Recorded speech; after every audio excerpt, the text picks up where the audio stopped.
Hello, everybody. In this video, we're looking at adrenaline and the signs or symptoms of adrenaline. My mentor, Dr. Michael Platt, he speaks about adrenaline a lot. He wrote the book Adrenaline Dominance. When he was on the podcast, he discussed in depth adrenaline and what we're looking at. He mentioned that adrenaline is hereditary, it can be passed from mother to baby in the womb. I personally think a lot of people are running off adrenaline as one of their fuel sources to just get them through the day. So one of my clients last week in my Facebook group asked me like, what are the symptoms or signs I'm looking for adrenaline? So hopefully this is helpful. The biggest thing I see when someone is running on adrenaline is the feeling of anxiety, of worry, doom, gloom, the feeling of butterflies. I think a lot of people who have anxiety, they know what it feels like. So they wake up with anxiety, they have anxiety going to bed, they struggle to turn their mind off. There's insomnia, tossing and turning all night, not able to get into deep sleep, waking up during the night and not being able to fall back asleep.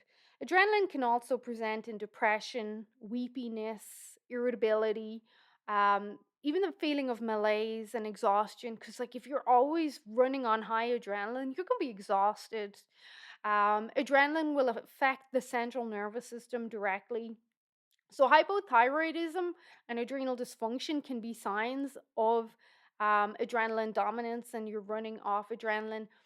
Diarrhea can be a lot of adrenaline will cause diarrhea. Usually I'll see this if a client says like as soon as I have my coffee I have to run to the bathroom, or some people they just smell their morning coffee, and there's been one or two where I've had clients who just think oh my coffee's coming up and they have to go to the bathroom. So that's that adrenaline response.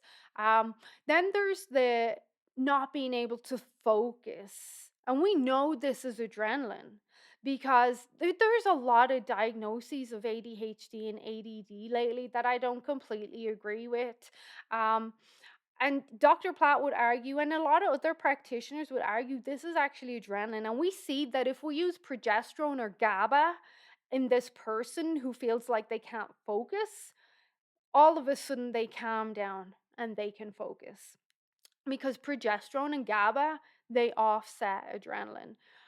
We also will see colic in infants. Dr. Platt talks about that a lot.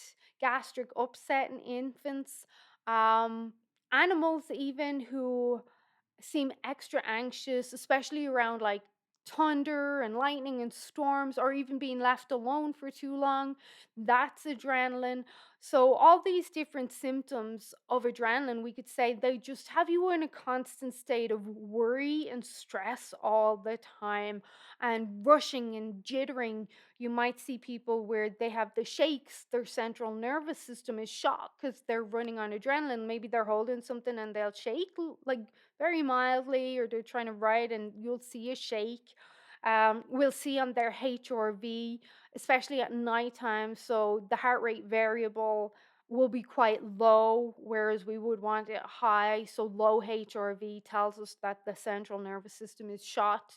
That's usually because the body's running on a lot of adrenaline, like it's highly stressed. Um, so adrenaline, in my opinion, needs a lot more focus than the focus we're giving cortisol, because adrenaline it does come first in that whole corticosteroid system.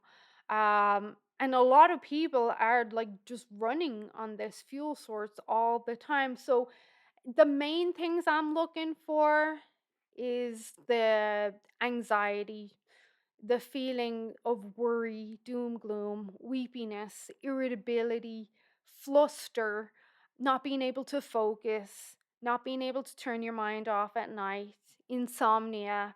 And we could get into the blood sugar aspect of things, but adrenaline, those would be the main signs and symptoms that I'm looking for. So hopefully you found this helpful.